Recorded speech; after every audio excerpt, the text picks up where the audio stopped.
Hi everyone, thanks for watching. I'm so excited after last week's video because I got so much participation, so much encouragement, and I'm feeling super happy. Today I'm wearing these Pocahontas socks. They came in the same pack as the Rapunzel socks. I have like a lot of those socks. The weird thing is like I was really never into princesses until I got the princess job. Some movies I even need to go back and make sure I know what I'm talking about. A lot of people sent in questions and I was like, oh my gosh, I didn't think this would work. So thank you for sending in your questions. I'm gonna do my best to answer all of them, even how to make the best grilled cheese. Just kidding, I can't cook, so I can't answer that. Today, I'm going to be talking about how to move across the country and why I chose Seattle. Right before I graduated WVU, I was planning on moving to New York City, so a friend of mine hooked me up with a friend of theirs who was an equity agent, and she gave me advice and she told me that I should really go to another city to get more credits on my resume because I didn't really have anything outside of college. So my boyfriend had been looking for jobs in New York City but ended up getting offered a job at Amazon in Seattle. So I was like, okay, well, the theater scene in Seattle is really good and that's where I'm gonna go. Moving across the country from West Virginia to Seattle was a pretty big step, and it didn't really hit me until I was here and trying to figure things out. So I'm gonna tell you how I did it, how I moved across the country, and how some other people in my life have managed to get it done successfully. Most of my boyfriend's things were moved by a moving company. Sorry, I have glitter all over me. Was moved by a moving company, so I have put a couple boxes in with his moving things, but everything else I wanted to take, I fit into 2 suitcases, and they were put on my, they were, checked bags. I had a first class ticket, and since it's one way, you're gonna be spending about the same as if you were doing a round trip, and that gives you sometimes 2 checked bags for free. If you're gonna be driving across the country, it might be smart to ask a friend of yours, maybe a best friend of yours, to drive across the country with you so that you'll be sharing the driving time, and you can split some of the costs even, but that way you're not making this long journey all by yourself. It's important that you know who you're gonna be living with, almost as important as knowing where you're gonna live. You really need to do your research before you just take off and make your way across the country and have no plan of where you're going to live or where you're going to end up. What areas of the city you want to go to are the best for you and your budget. And if your friend is not moving with you, they could even, after you get to where you're going, they can even fly home. So once you have moved across the country, whether you're going to drive or take a train or take a plane, you're probably gonna get there and you're probably gonna have a meltdown. I had 500. It can just be very overwhelming. You learn very quickly that you don't really know where you are, your family can't help you in the blink of an eye, and you kind of feel a little just overwhelmed. You don't feel lost necessarily, but it's easy to feel very overwhelmed with a new surrounding. You don't know the best way to get around, you don't know who you should ask directions from. It's a weird time. But one of the first things you should do is just get a crappy job. Wherever you have work experience, maybe you can be transferred, or you just go and you get a fast food job.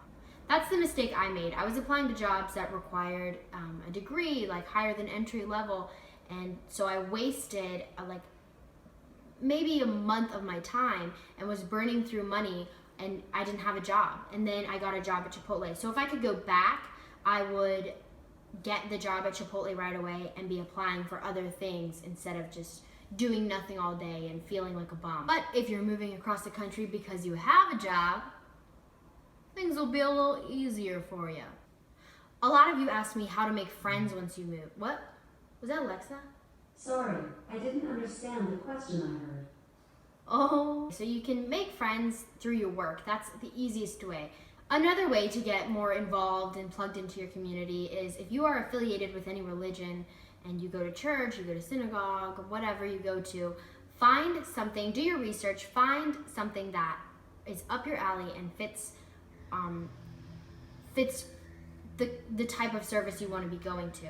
And then go there. And once you're there, find out when their young adults or youth or even college kids meet, and you can go to those groups, and then you'll immediately find people who are in the same situation as you, who also want to make friends, and it's just a really nice way to feel connected. If you are into any sort of gaming, you can go to your local comic book store, and a lot of times they have games going on in the back every single day. Also, if you do any activities such as community league sports, soccer, rugby, ultimate frisbee, you should look into doing those and joining a team that way. And also, if you're into like skateboarding, there's always those communities that skateboard, so just find your local skate park. You can also sign up for classes. So some places have community classes that are free, where you can learn things like pottery and painting for free. And then you can sign up for improv classes that you can take, or acting classes, dance classes, jujitsu classes, whatever you want to do. That's a really cool way to start meeting people and making friends.